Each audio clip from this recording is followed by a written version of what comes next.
After updating the VSE model, the video is redrawn with 8 overlapping frames in an infinite loop. The 20221 VSE video redraw actually depends on the type of control video we use for guidance. If we extract pose videos, what is transferred is the pose. If we're migrating deep video, then it's about dynamics.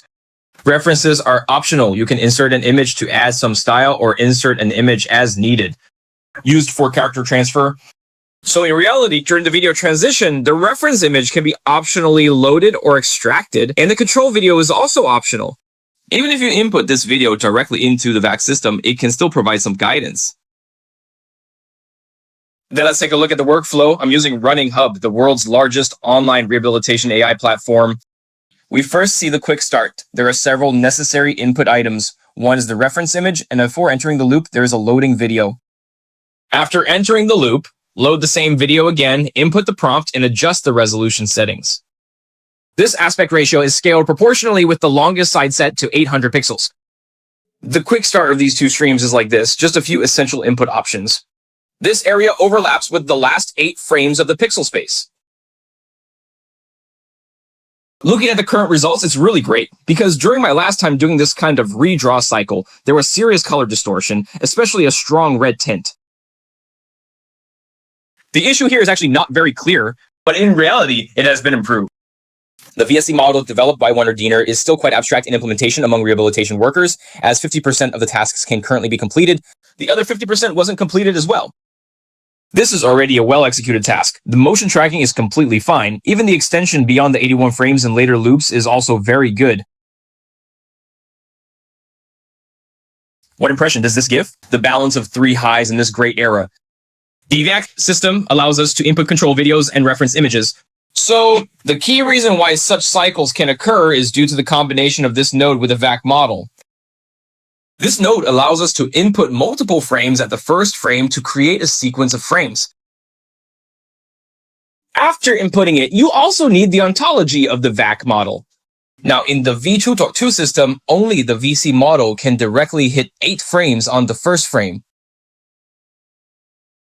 This is the advantage of the VAC model itself and the premise for the cycle to hold. The acceleration model with 2.1% is quite common in the VAC system, so I use it without choosing the 2.2% model. This location still uses the latest nodes. If you want to make particularly detailed adjustments here, you can use Sigma scheduling. I have done a very detailed comparison. Sigma scheduling and its automatic scheduling are just on par with each other. After outputting the video, we can then enter the loop. Why divide it into 2 parts? Before entering the loop for the first time, let's first look at the result, which is quite good. We can then proceed to the next part and make adjustments. For example, by repeating the process 3 or 4 times, we can divide it into 2 segments. The main challenge or difficulty lies in expressing this mathematically. If you're interested, you can check it out, as this looping idea can be nested.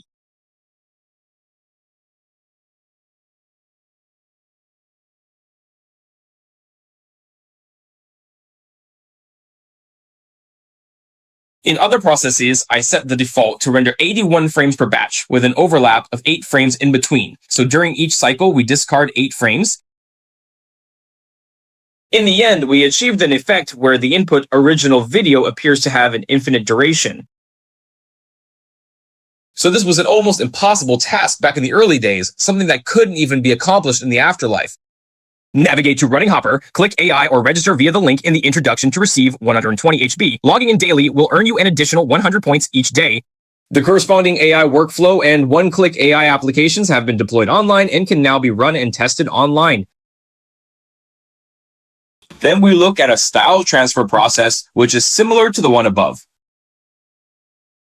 The adjustable part lies in extracting the video footage, and we're using DeepSift here. Such an extraction will maintain a certain level of continuity and stability. So what's the result? Why does this happen in the catering industry?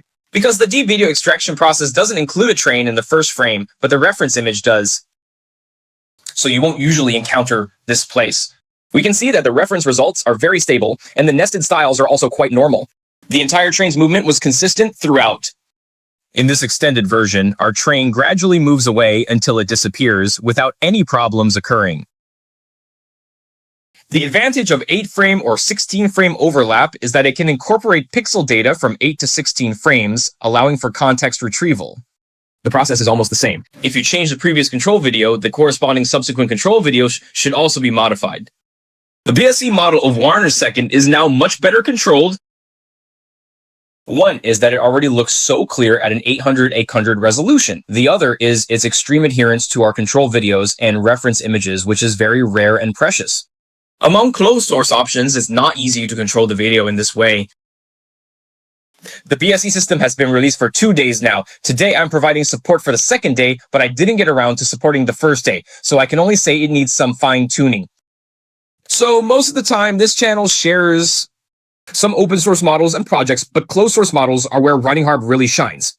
It brought down the prices of many popular models, such as V2, Kelling, and Wanxiang. Some specifications were even lower than the official published prices. The more you use it, the more you'll realize that saving up bit by bit really saves money in the long run.